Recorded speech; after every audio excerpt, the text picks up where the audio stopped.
There are no forests on Earth. When you read this headline out loud, even with the exclamation mark at the end, every sensible person will say that I'm out of my mind, and you will want to show me tons of photos with images of forests. I want you to believe that this is another trick. They make us think that this is a forest, when you actually are looking at 30-meter bushes. This is total bullshit and nonsense, you will say to me. Of course we know what forests look like, because we've all walked in them. Well, I expect that's how you will react, and that's fair. But after watching this video, its headline won't seem so strange to you, because you will reverse your concept of forests by 360 degrees. And now, first things first. We will begin with a well-known picture. Children see 9 dolphins on it, but adults see 2 lovers. A huge difference, don't you think? Try to see dolphins on it and see how hard it is.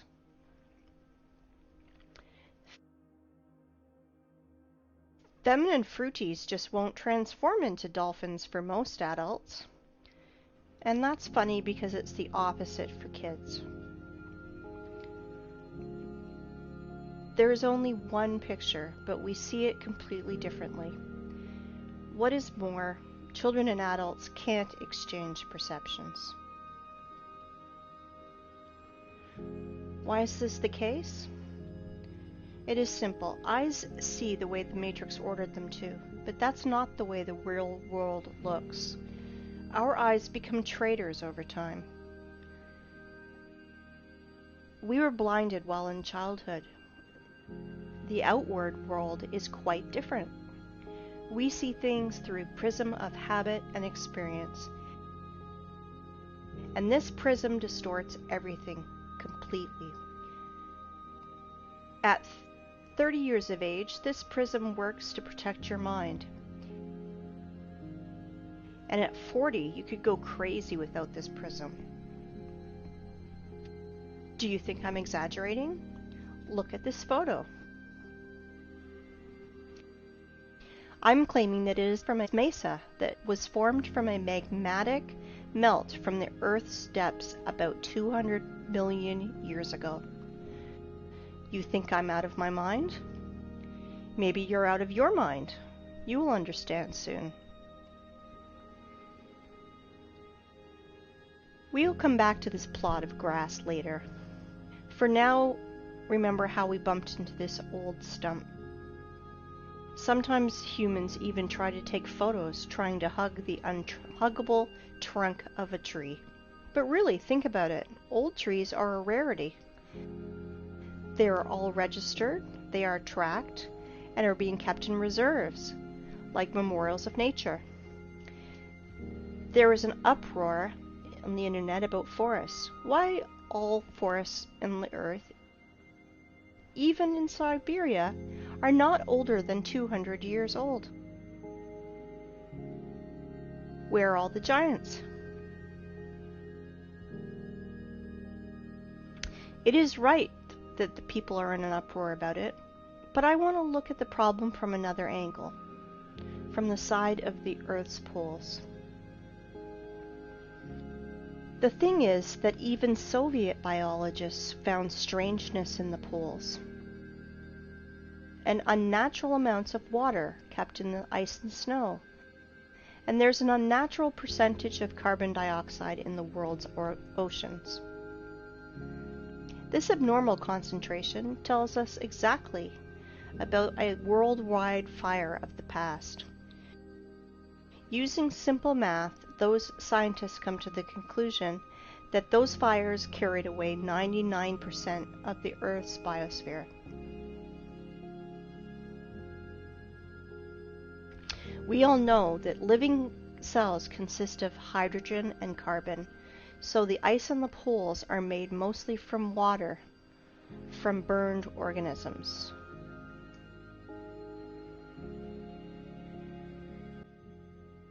And now, think about this number, 99%.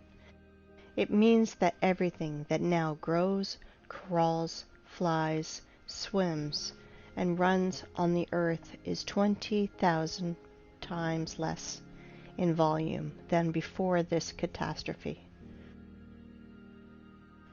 20,000 times. To imagine this, look at this picture. This piece of bread is humans, plants, animals. Just this pathetic small piece of bread on this large transport truck represents Earth's biosphere before those times. I hope you understand that today's myth of overpopulation is just pure hoax and nonsense.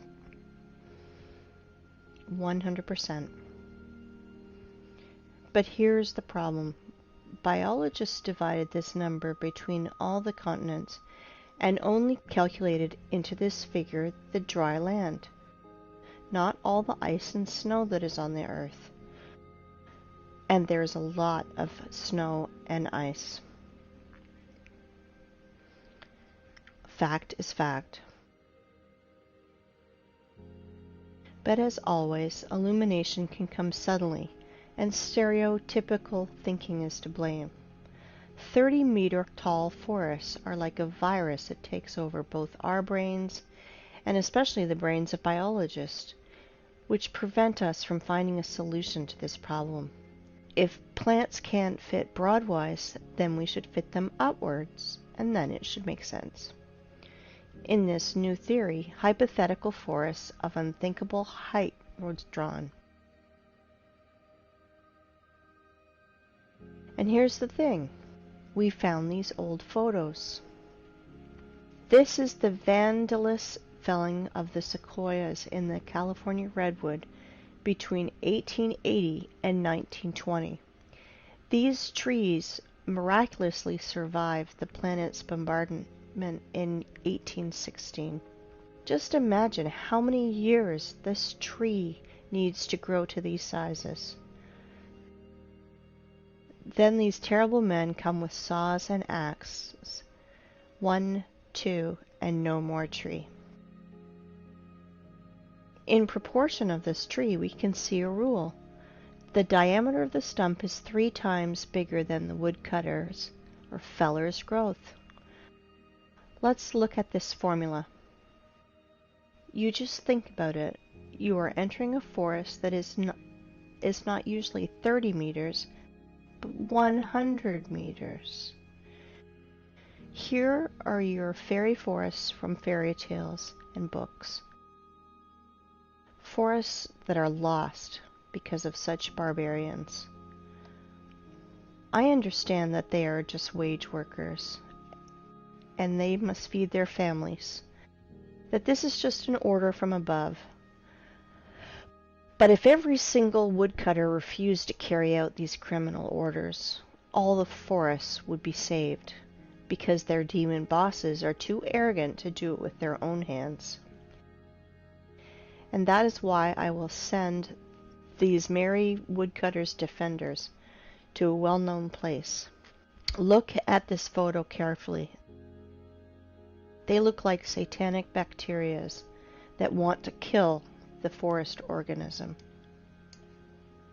For those who think that trees were killed just because of wood materials, I want to dispel your claims. Trees are energy generators. They produce constant electricity, oxygen from photosynthesis, food. They have a root network and are programmed to exchange data. Our ancestry had a theory that trees are programmed to keep data from everything on the planet and save it in their information portal in their carbon fibers. I do not know the reason, but some sequoias that these vandals left alive even put a fence around it and called it a wildlife sanctuary. Of course, park guides will tell you tales from the crypt. How in the stupid Zoic era, stupid soars scratched their booty on the old sequoias of California. Let's summarize everything. Remains of the giant trees of the past are found. and homeless ice and snow of the poles took their place in the mosaic. It seems like everything is clear, but it is not. Nothing is so simple. If we take myths and legends of all nations, you can find lots of stories about people, animals, and plants morphing into stone. This is normal because paleontologists all over the world dig petrified fossils of humans, animals, and plants. There are so many of them that old museums are overfilled with petrified fossils of clovers, frogs, lizards, pieces of dinosaurs, and so on. Frogs and clovers are fine, but what about the forests? Guys, where are the trees? Old sequoias of California do not fit here because they are made of carbon. It means they are not related to the Silicon era. Why do I know this? First off, they were cut and sawed by standard instruments. All axes and saws would break if they had to cut silicon. So where are the silicon trees, if those giants from carbon are not related to the Silicon era? Guess what? They were found. Guess where? In the same North America, in Arizona to be precise. Ah, this zone of the Aryans. There are so many things going on there. The giant quarry that is now called the Grand Canyon. Like one person under the nickname Wake Up Human said, it is an apogee of the cynicism to name Quarry Waste as a national park. It is not a national park. It is just a quarry. And think what the ancient Russian word's root kolo is doing in the opposite part of the world. And the root ra, I won't even mention. Here is the city of Aryans, from which left only the vortex that made Hooligan meteorite 50,000 years ago. That's how Wikipedia is telling us this total bullshit. Oh, and by the way, here are our silicon trees. I wanted to introduce to you the museum under the open sky. Petrified trees here are just scattered in the desert and also fenced. Everyone today can visit this circus called Petrified Forest National Park. In this park, petrified fossils are not common. They are unique. If turtles and frogs were petrified in pale gray boulders, then this trees morphed into semi-precious stones.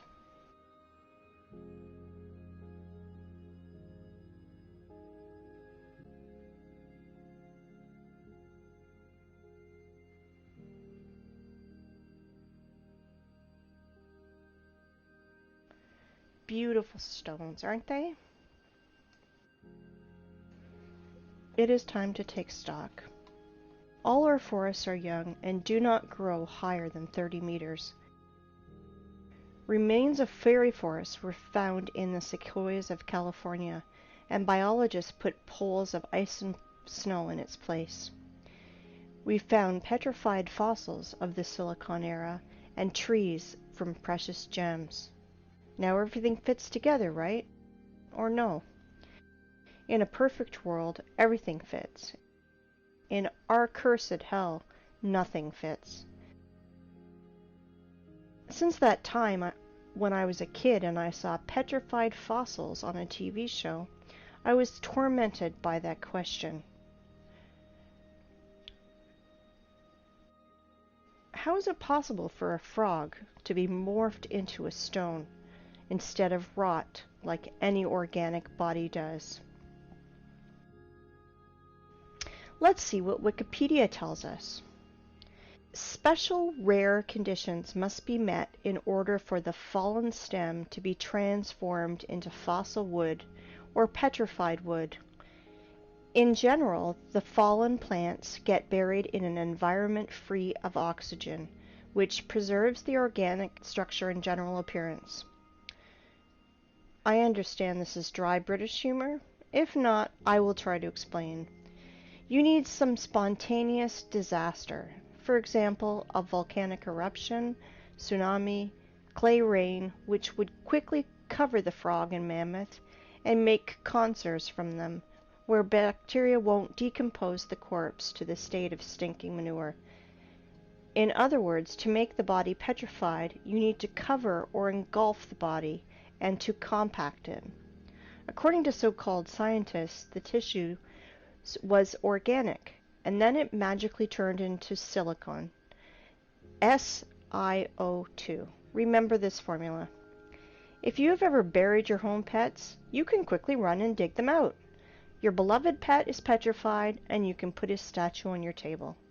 Want to reproach me for such black humor? Redirect that to the official science community, which sells us such bullshit. A dead body has only two options. Dry up like an insect in a piece of amber, or the second option, just simply rot. Organic bodies will never turn into rubble. Never. This absurdity is invented to hide the truth. Magical morphing into stone is a little thing. Transforming wood into semi-precious stones, this is where the lies and ignorance become uncontrollable. Tell me how a stick of wood can become a semi-precious stone. You may have no answer, but I do, and we will discuss this later. For now, let's analyze what these gems show. I do not know about you, but I am confused by 3 points. First of all, according to the official story, these trees lost in an unequal battle against a neighbor volcano. Attention, 225 million years ago. But wait, there's more!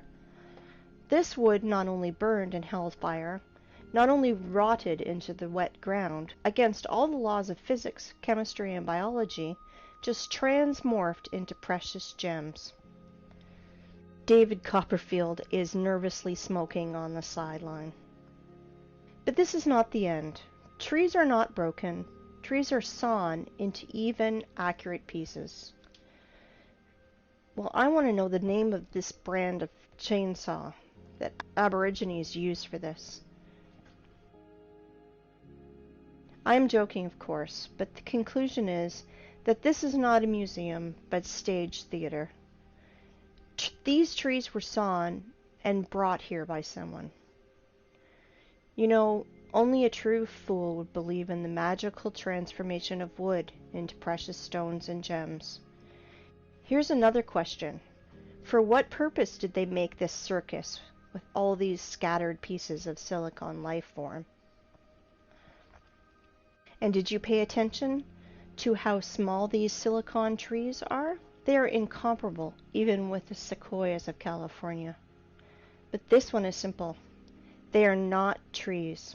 They are trees' branches, giant silicon trees. And these trees were so big that American sequoias near them look like sticks near the baobab. And while tourists are freaking out over these precious gems, no one is paying attention to the background, because everything is hidden in plain sight. To understand what I'm talking about, let's return to our favorite plot of grass. And I want to ask you, what do you see? A tree stump in the daisies? But I continue. This is mesa that was formed from the magnetic melt from the Earth's depths about 200 million years ago. Do not believe me? And now? Let me introduce to you, this is Devil's Tower, mesa, or so-called laccolith, that was formed from a magnetic melt from the Earth's depths about 200 million years ago. At least that's what Wikipedia tells us. And billions of people believe that this is mesa, laccolith, or a mountain. Really? Let's come closer to our tree stump. to look at his fantastically inexplicable columns. Let's look in the Wikipedia ones again. Igneous rock is formed through the cooling and solidification of magma or lava. Really? What a smart magmatic melt! It's just stood still and froze in the appearance of a perfect hexagonal column for 300 meters in the sky. You can synchronize your instruments with these miraculous columns. Were they squeezed out of cream injector, then tied in a bun like a broom, and then a big giant fan blew near to help the columns to curdle faster? Maybe the columns of Parthenon or Isaac's Cathedral were built in the same way. Gentlemen scientists, are you out of your mind writing this garbage? Humans, are you out of your mind believing this garbage? Claiming that this geometrical masterpiece appeared as the result of a lava fountain is the same bullshit as claiming that a racing car appears on the track because of an explosion at a Ferrari factory. Have you ever seen what a fountain of lava looks like? In those times, lava had artificial intelligence. Really?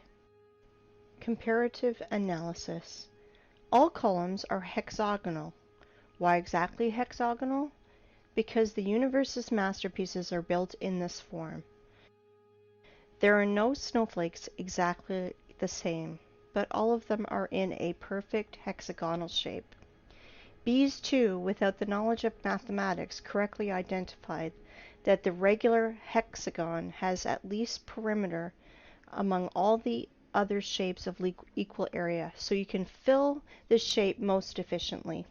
When bees build honeycombs, they instinctively try to make them as roomy as possible and spend as little wax as possible. Hexagonal shape is the most efficient, economical figure for building honeycomb. Blind sheep cannot understand that our universe is fractal. That is why there is no difference in what scale you study it, in the scale of a mountain or the scale of a tree that everyone has outside their window. And now let's open a botany textbook. Let's find the structure of any plant and let's compare it with our giant stump.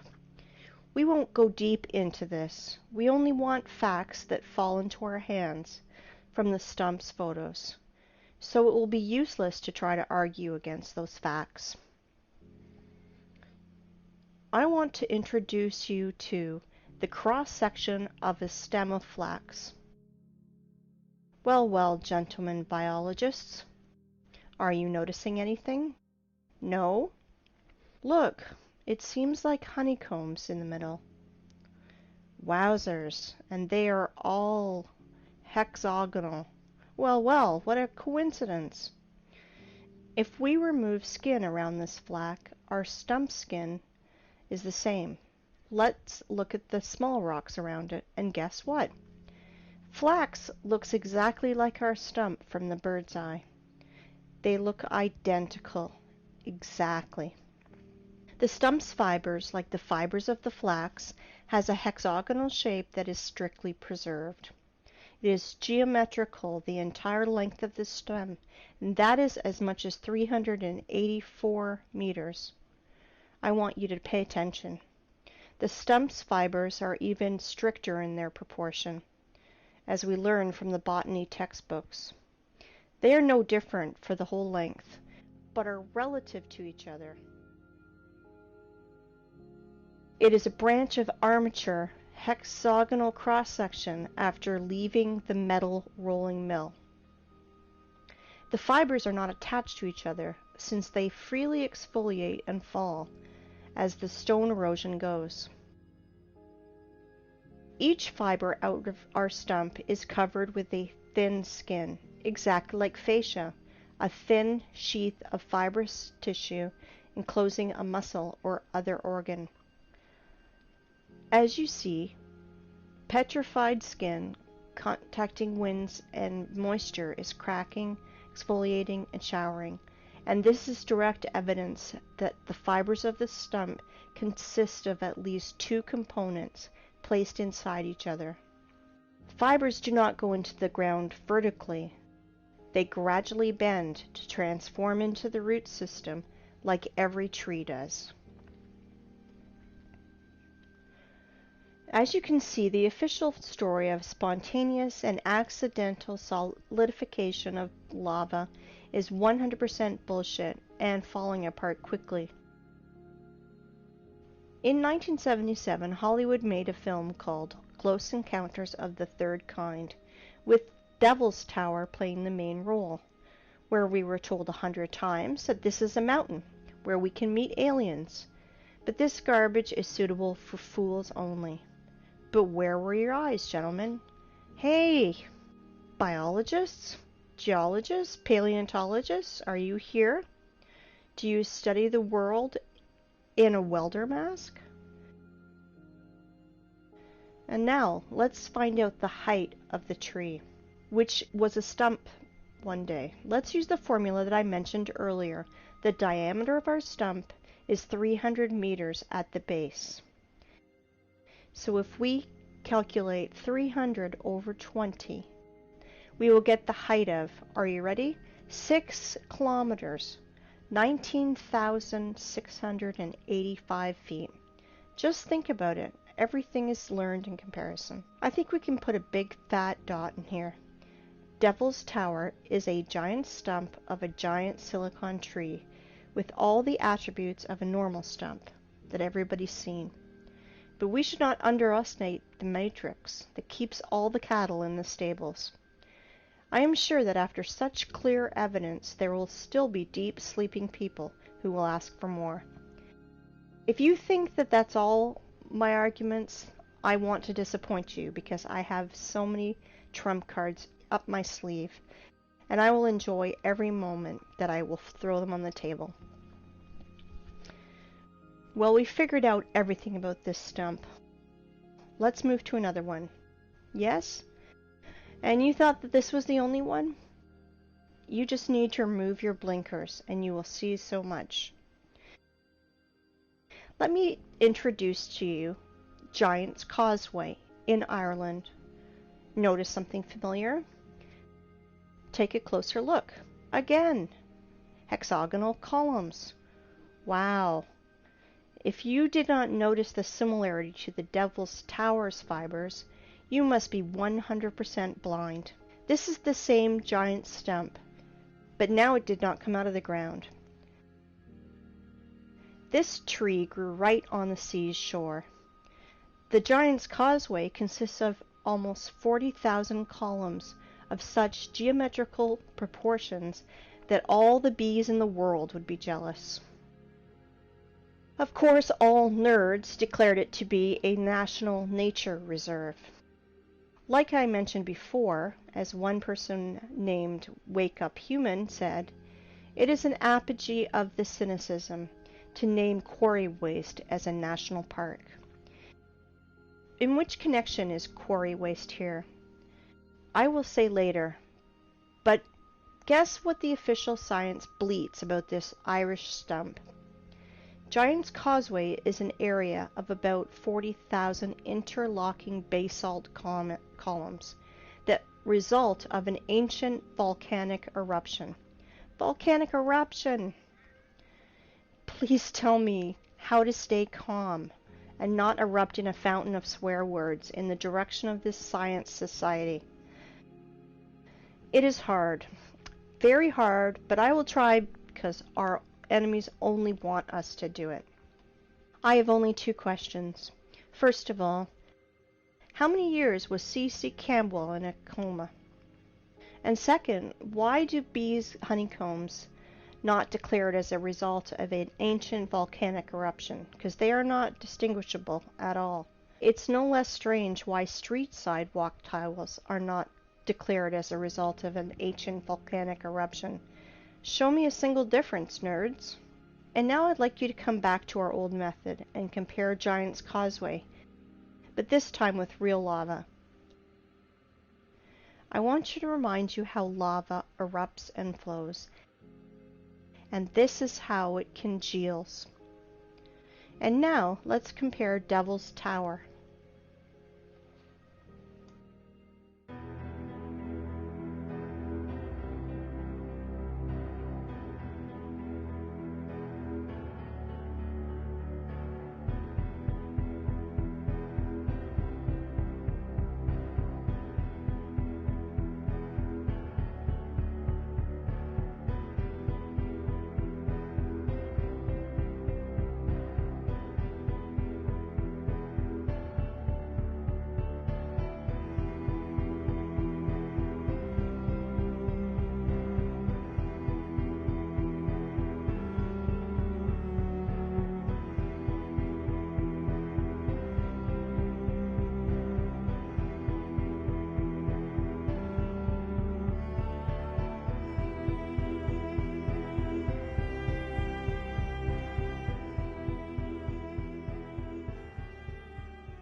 And now let's compare with Devil's Tower with Giant's Causeway. Oh, sorry for my French. I mean, let's compare silicon stump with silicon stump. Somebody still believes in the lava fountain?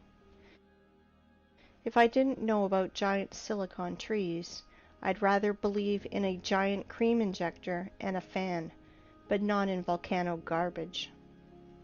If you think that these two giant silicon trees are the only thing that I can show you, then you are mistaken. There are loads of them on the planet. The funniest thing is that normal people do not realize that they are stumps. But official science realized that seriously, that they should find out how to hide these trees from people who ask too many questions, and they invented a genius name for these silicon stumps: the basalt cliffs.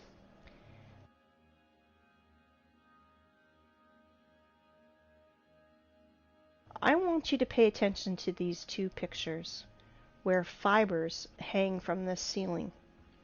How can volcanic version explain that?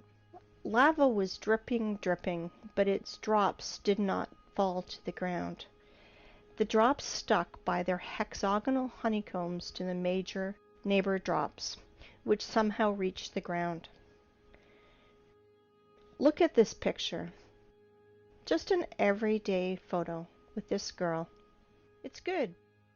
But the only thing she does not realize is that she's sitting near the stump of a silicon tree.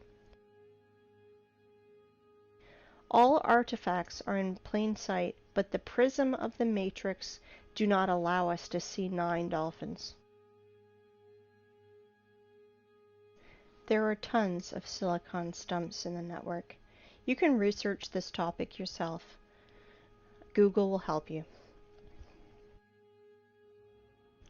Let's move forward. I want to introduce to you one more hexagonal miracle of the Earth that is of silicon nature. I want to introduce you to the biggest salt lake in the world, Salar de Uyuni in Bolivia. As you can see, not everything is so simple as it is written in textbooks and shown on the Discovery Channel. Our tradition wanted to show you what Wikipedia is telling us about these hexagons. But the fibers of silicon stumps, Wikipedia is changing it a bit. About the hexagonal structure of South American Lake, it is keeping silent, like a fish, like there's none of them. But they are there, absolutely there. You won't believe it, but Wikipedia is not the only thing that's silent. After hours of research, I found nothing about this hexagonal structure. And only in one place I found a single phrase, like, "Look, how interesting this dried and cracked salt." And then I fell into a stupor. First of all, under the blazing sun's rays, every surface cracks like this. But not in hexagonal shape, like honeycombs. Secondly, cracks are deepenings between the fragments of surface, but I see elevations. And this is opposite to the cracks. It looks more like fiber fascia, like the silicon stumps one. And the third thing, why is all the salt surface in exactly a hexagonal shape? If the official story is not a sensible explanation, let me tell you my opinion. As Wake Up Human says, there are no salt lakes, just sludge settling tanks. I agree with him, but this is not the case. And here's why. I think that you've already realized that honeycomb's hexagonal shape is an attribute that belongs exclusively to living organisms. Either is the possession of a queen bee, snowflake structure, or plant's fiber. As we see with our own eyes, Salar du Uyuni is not just a giant layer of salt. It was a living being of the silicone form of life, which was scraped out by the adepts of technocracy, by their machines. Now you understand how far we are from reality? If we can't even imagine a giant tree, then how can we imagine a creature from salt, 10,000 kilometers wide? Then the height is impossible to imagine. Now you understand that 7,500 years ago, our planet was so fantastic, fabulous, and beautiful that Cameron with his avatar is a poor substitute. All that is left to us is a desert, which we have turned into a scrapyard. And what I mean by saying scraped out by their machines, well, to be short, while our society was sleeping in this matrix, working 9 to 5 hours a day, doing useless things, dreaming useless dreams, our planet was literally being scraped out, and they are scraping it out now with their giant graders and machines. I will show you later. Well, the theoretical part is over now. It's time for the climax, and we are close to the runway. But before, we should return to our first stump and see one strange thing. I bet you did not notice. We saw many stumps, but this one is special. It has a flat surface on top, which means it was cut down. Yes, exactly, cut or sawed. And now our imagination is asking us, who cut it? For what? What did they cut it with? I will answer this question later. We will put these questions in the background because the stump that was cut is not a single one on the planet. I will tell you even more. Devil's Tower is a small one compared to the others. Boys and girls, our aircraft is ready to fly. Of course. Well, we have no course. We will fly around the planet. Fasten your seatbelts and better hold on to the handrails, because everything you will see will overturn your notion of rocks and mountains. Let's go! While we're flying, let's play a game. Find 10 differences. Though there are only 2 differences, material and size.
These stumps are sticking out everywhere on the whole planet. There are hundreds of them. Scientists call them mesas, which means table in Spanish, because they have a flat peak, flat as a table. Well, cool, stumps. And now let's remember the beginning of our conversation. We thought we saw forests and even walked in them. So what does it matter if they are only 30 meters high? Is there a difference? We're pleased with the one we have left. We enjoy its beauty. We are accustomed to these forests, so we don't need another. Then we discovered that the old forest was preserved in the U.S., which is described in fairy tales and myths, giant 100-meter sequoias. This is the picture our mind draws when we hear the words fairy forest. Let's think about the sequoias in California and the prism of matrix forces. Otherwise, our mind's protectors will melt, because Devil's Tower is actually a 6-kilometer high tree. But realize that Devil's Tower is a young plant compared to other trees on our planet. For example, this mountain in Cape Town in Africa is really impressive. This plateau is 3 kilometers in diameter. If we multiply 3 by 20, we will get a tree of 60 kilometers high. Do you have any clue how big its branches are? On one of the branches, you could easily place a huge residential area with all the shopping malls, schools, and parks. Just imagine how huge it is. Of course, your mind will never see that this mountain in Africa is really a tree that is 10 times higher than the Devil Tower tree, 60 kilometers higher. But guess what? That's not the limit. In the work of Russian scientist and poet Alexander Sergeyevich Pushkin, we can read about giant fairy oaks that was on the Bayan Island near Lokomori, and we now believe has been killed by our government.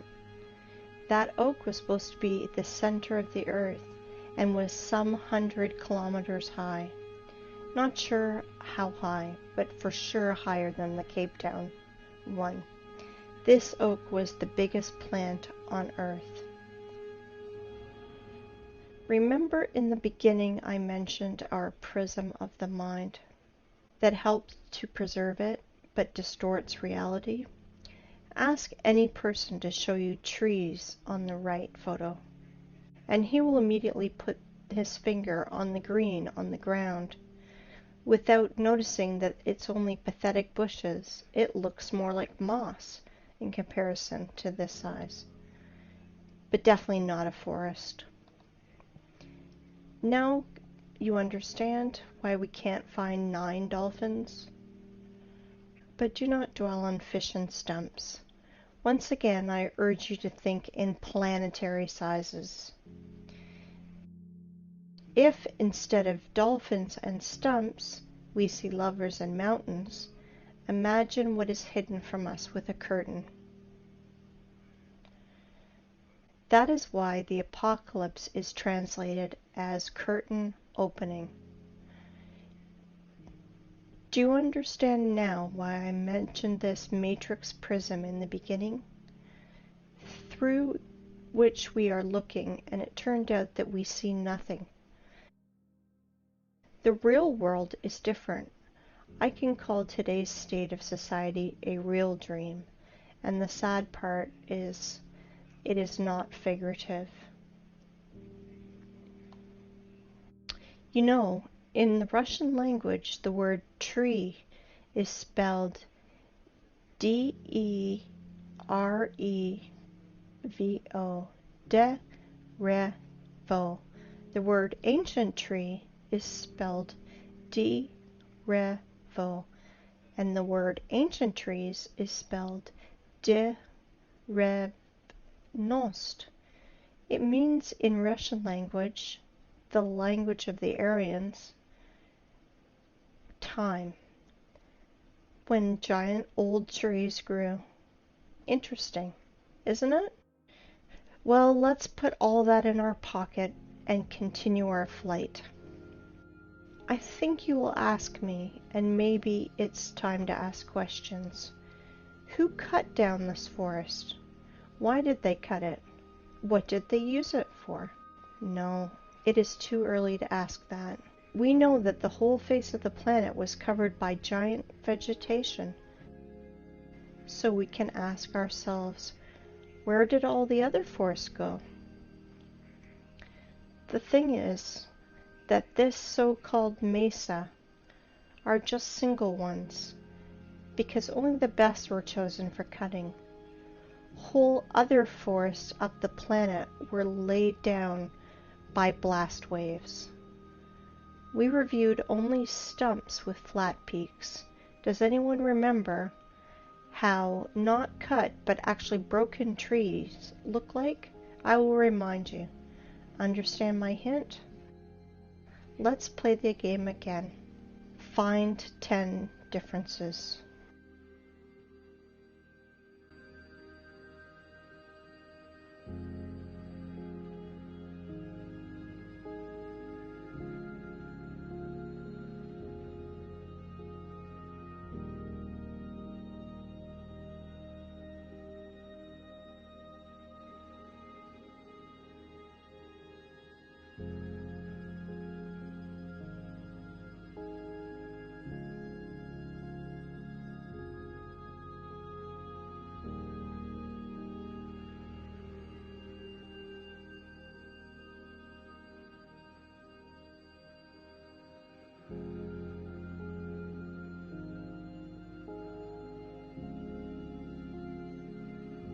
I think you understood the meaning of my words. So I want you to look at the highest stumps of our planet. They were mined like a quarry and were broke by blasts. For example, the tree Everest.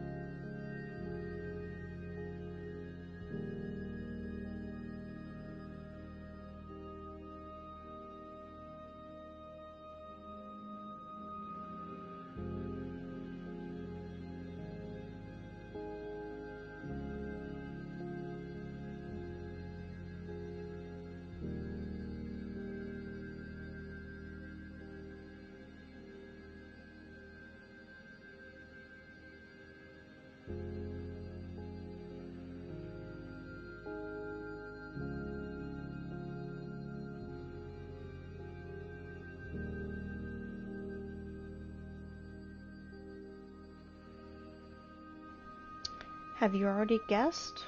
There are no such things as rocks on our planet.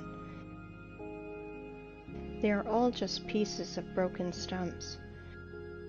You can look at millions of photos, but the only thing that you will find is corpses of our true environment. How official science explains our origin of rocks, I think you guessed too. Now you understand why we are so charmed by rock? Why are all elite properties placed between rocks? Why the most clean materials for construction are pieces of rock? Because even if they are dead, they still emit powerful energy for us, mortal carbon human beings. Stone is a bridge between silicon and carbon life forms. And now, the important thing you must learn is how to distinguish rocks from mountains. They are completely different things. Rocks consist of solid pieces of ragged stone with fragments of fibers that reach to the sky. But mountain is just a pile of loose waste, which were brought on by giant machines. It has almost perfect cone shape, like every loose structure does. Sometimes those piles have chemical waste inside And sometimes those wastes react with each other, and sometimes they burn, and sometimes explode. And then nerds in white coats scream that they invented a new volcano, and will immediately tell you stories from the crypt. How 200 million years ago this volcano formed those silicon stumps, and explain the origin of our street sidewalk tiles as a result of an ancient volcanic eruption. That is why there's no such thing as volcanoes, rocks, and mountains on our planet. You can throw out these terms from your vocabulary. Okay, let's fly further.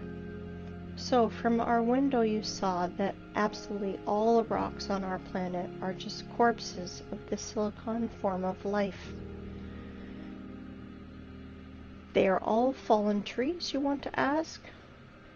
No, not all of them have hexagonal structure like the Devil's Tower. Some of these rocks have lamellar structure or spongy structure, like our mushrooms do. Like liver is different from our heart or our lung, so our ancient world was so diverse that we can't identify or even imagine lots of species structure like our mushrooms do. Like liver is different from our heart or lung, so our ancient world was so diverse that we can't identify or even imagine lots of species and subspecies. Let me introduce this theme was covered in detail by Pavel Ulyanov. His YouTube name is Wake Up Humans. He did revolutionary work in the theme of geology and bucket wheel excavations work. Let me introduce to you this giant cuttlefish, which is a Badger 288, one of the world's biggest rotor excavators. And this is how those machines work. They crawl on its wheel parallel to the quarry wall. Giant wheels with ladles scratch at rock and ground, leaving concave wall.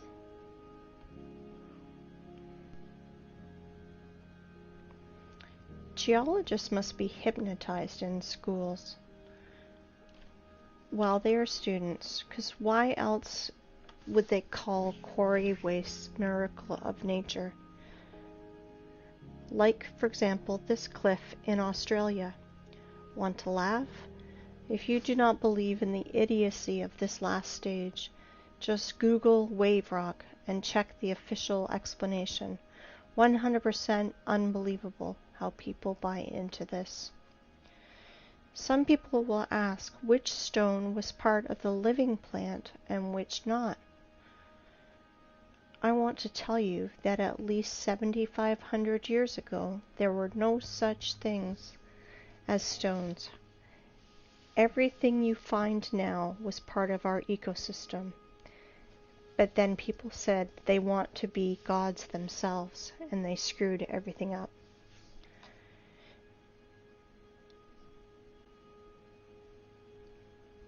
I want to ask you, open your minds. They live, we sleep. But they not only live, they're also killing our planet. They are doing it right now while you're watching this. Wake up, humans. You must review all the instruction they gave you in elementary school, middle school, high school. History, geography, geology. Open your mind. I want you to look at these photos.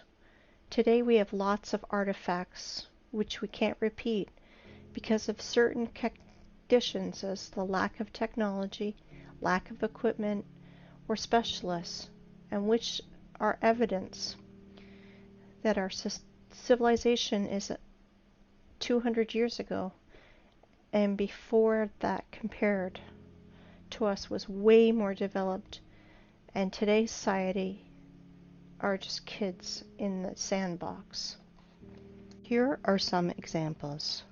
Bubble bath, 1784 to 1820. Here is what this man that was near it tells us. Sorry for my language, but they are telling us absolute bullshit. That somehow the master made it for 7 years and polished it every day like Papa Carlo. Absolute bullshit. With all my responsibility as a lathe man of 5th level, I declare that this is machine precision. Concave and convex surfaces of this bath, strictly precise, circle on the whole diameter, very accurate spherical surface in the lower part of the bath. Inside the bath on the bottom, the same super accurate concavity of the whole diameter. This product is impossible to do manually, especially to polish. I have the impression that it only yesterday got out of the machine. And the polish is like from Isaac's castle columns. It's impossible to do without high-class and high-speed polishing and grinding instruments. Next one, Alexandrian column, 1834. Weight is 600 tons, 27 meters high, granite. Impossible to do manually without turning this on a lathe machine. This column has the shape of antithesis.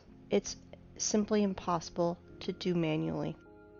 Third, Peru Ollantaytambo. Polygonal docking of blocks. Weight is 40 to 120 tons.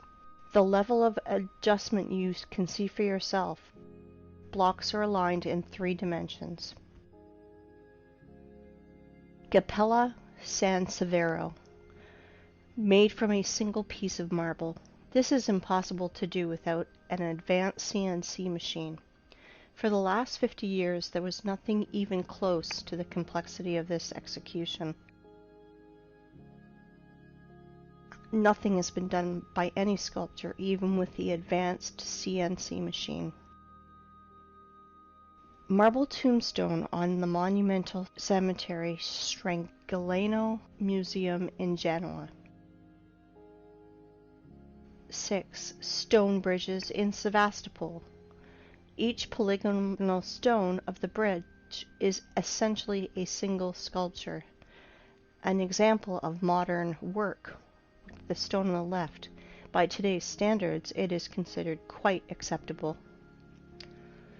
All cities on this planet were built of stone in the antique style, with pre-designed layouts of streets, avenues, embankments, and so on. All cities had a stone bastion wall. The construction volume, which is often equal to the construction volume of the whole city. Somewhere between 1780 and 1815, we experienced nuclear war. And it is likely not the first time in the world, which resulted in a nuclear winter in 1816. A year without summer. The Anglo-Saxons called it 1800 and froze to death. Here are some screenshots from Google Earth. Photos of nuclear craters in the territories such as Belarus. Such craters are easy to find. White traces around craters are broken limestone, the basic material of that time. To visualize the damage, search in Google. Google Roger Fenton Crimea or James Robertson Crimea and see the pictures. And you will see the photos of these first war photographers that were sent to Crimea in 1853 after the nuclear war to take pictures of the siege of Sevastopol. Compare vegetation then and today. This is an example of a photo of Sevastopol by Fenton.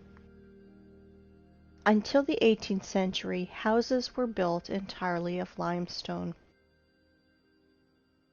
for cutting were used advanced machines to make perfect parallelepipeds. Here are some photos of a house in Crimea.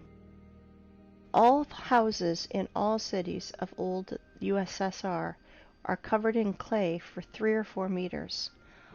All houses that are deep in the ground for 3 to 4 meters and have such good quality. It takes 200 years, and during the Soviet era, such masonry of limestone is considered to be very good.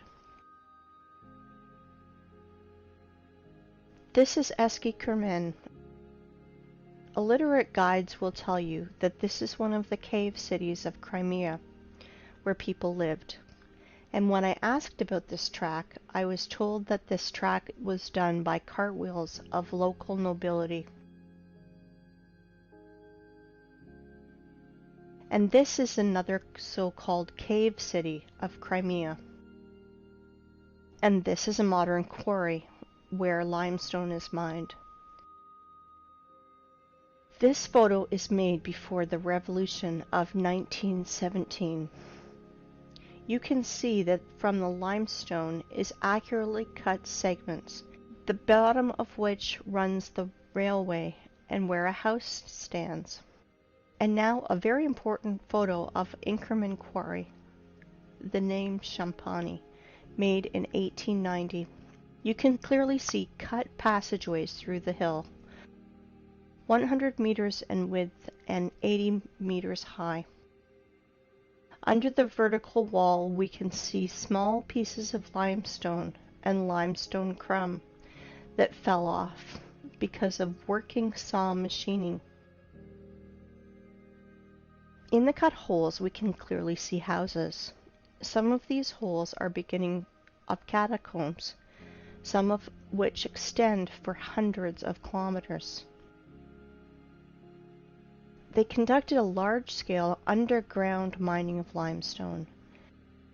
In the days of the Second World War, in the catacombs were hospitals, warehouses, headquarters, and trucks freely drove in and out of these catacombs. By the way, there are ancient catacombs in any city of the world. Near Odessa, there is a catacomb that is 2,500 kilometers long. Everything they tell us, rocks, canyons, ravines, cliffs, are just nothing more than quarry wastes. And there are very old quarries over there, and many fresh ones. This is a white rock in Belogorsk, near Crimea. It is a limestone quarry. The wall was formed as a result of the cut slope of the hill. Want to see more? Look at this passage from which a huge mass of limestone was taken. They lied to you. And guess what they call it? They call it the Valley, a beautiful wonder of earth. Check this out. This is an old photo from the 19th century. The mound of the vertical walls of limestone chips are not yet overgrown with vegetation. This is an old painting from the year 1855. We can see ancient giant quarry wastes in the background. Are you impressed by the scale of mining in just little Crimea? I want to tell you more. There is no cubic meter of land, probably 100 meters deep over the entire earth, which would not have been in its time mined, milled, masticated, and discarded. It is not a planet, but a giant quarry waste pit, where in the most violent and barbaric way the entire periodic table of Mendeleev is extracted. And now, look at these photos and pay attention to the tiered structure of the quarries and mines. The rotor excavated tiered cuts are massive. It is a formed structure with right angles when viewed from above. And now I want to show you the mountains, ridges, gorges, canyons, cliffs, in almost uninhabited ways. Often they are named by the people who discovered them. Are all academics and professors of geology and other science nerds too blind to see it? Mountain on the Kola Peninsula. I do not know the name. Mountains on Antarctica that were only discovered in 1820. Antarctica. Here are even the traces of the heavy machines and equipment. Greenland. Watkins Mountains. Look at the scale of the mining. Greenland. The flight from Frankfurt to Los Angeles. Gunbjorn. The highest mountain in Greenland. 3,700 meters. No problem. Almost completely gutted. Svalbard, Norway. Aurora Borealis in the background of quarry waste. Antarctica, Transantarctic Mountains. At the foot, the traces of machines are still visible. Antarctica, Transantarctic Mountains. Quarry systems. Pay attention to the background. Mount Kailash, Tibet. The height is 6,638 meters. Have you ever seen in our time heavy mining equipment that's raised to such heights? Goblin Valley State Park, Utah, USA. Gloss Mountain State Park, Oklahoma, USA. Grand Canyon, Arizona, USA. It's just a giant quarry, waste, gutted territory. Millions of tourists think that they are looking at a miracle of the world because they were told so. Quarry, Grand Canyon, Arizona, USA. Nowhere can we find traces of water erosion, only the shock explosive impacts on the silicon vegetation. Quarry, Rock Spitzberg. Quarry, Grand Canyon. The cut of the stone with a circular saw. Quarry in Australia, Blue Mountains. Blue Mountains from another angle. Blue Mountains, the vertical wall. Compare it with the marble quarry in the Alps. Marble mining in the Alps. Giant quarry, do not know where. This photo is offered as wallpaper on your desktop across the internet.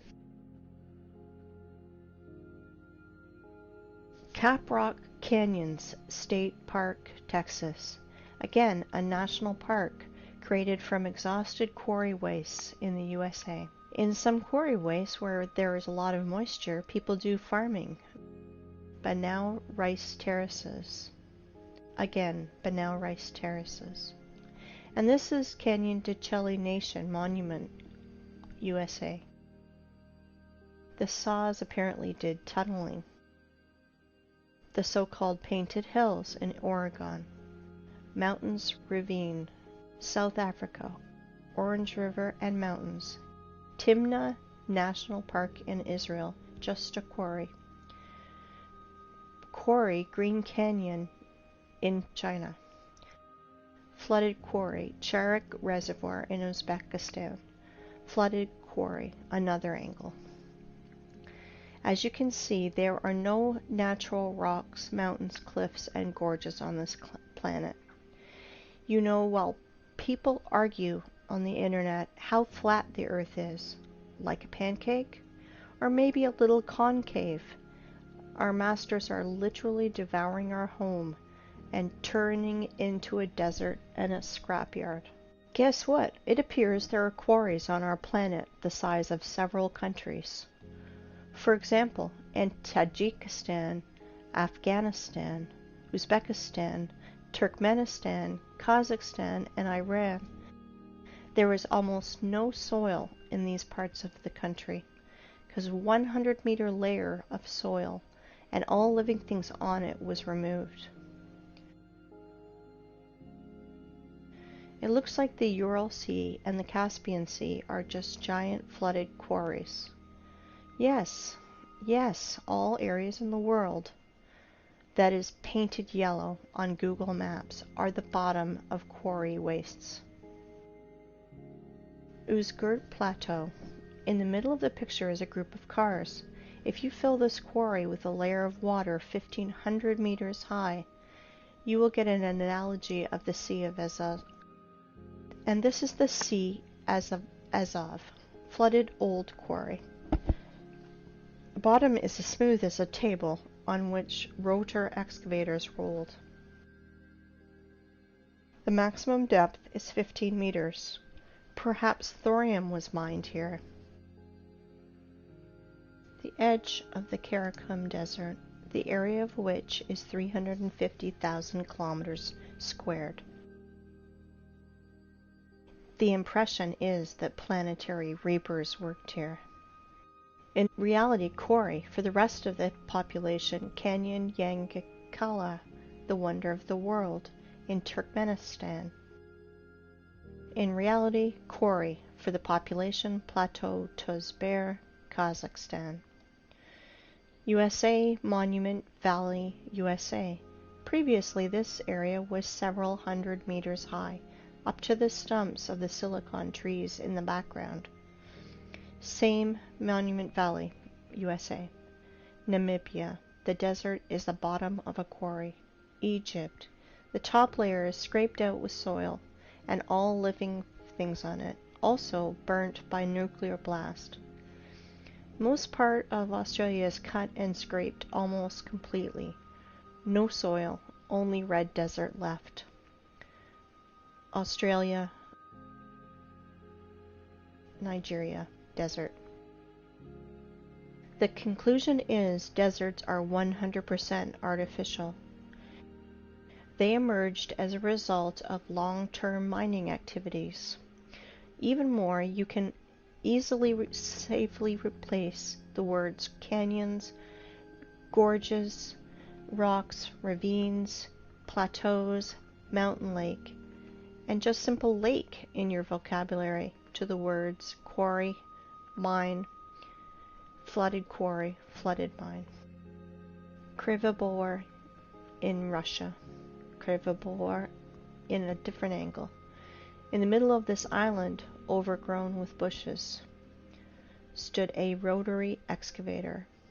Kruitvann in Switzerland, obviously the work of a rotary excavator. Siberia, Anabari quarry. And now look at this. This is pile of waste rock in Donbass. The height sometimes reaches 300 meters. Inside them are chemical reactions. They burn, and sometimes they even explode when they accumulate excess pressure, and more. Let me introduce to you this pile of waste called Vesuvius in Italy. 1,281 meters high. But science nerds will tell you that this is a volcano because it is burning, even once it exploded. What a story. How people buy into it is beyond me. And now let's look at the biggest pile of waste, called terracons or volcanoes.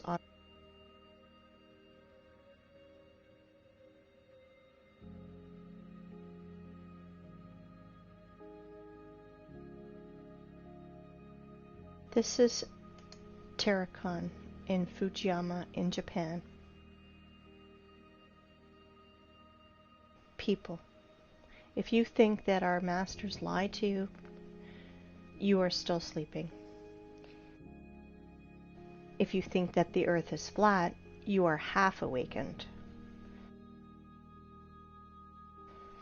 We are on a desert and a giant quarry that we are turning into a scrapyard. Since we can trust no one, maybe it's time we think for ourselves. Really think about what you've been told your whole life and question everything.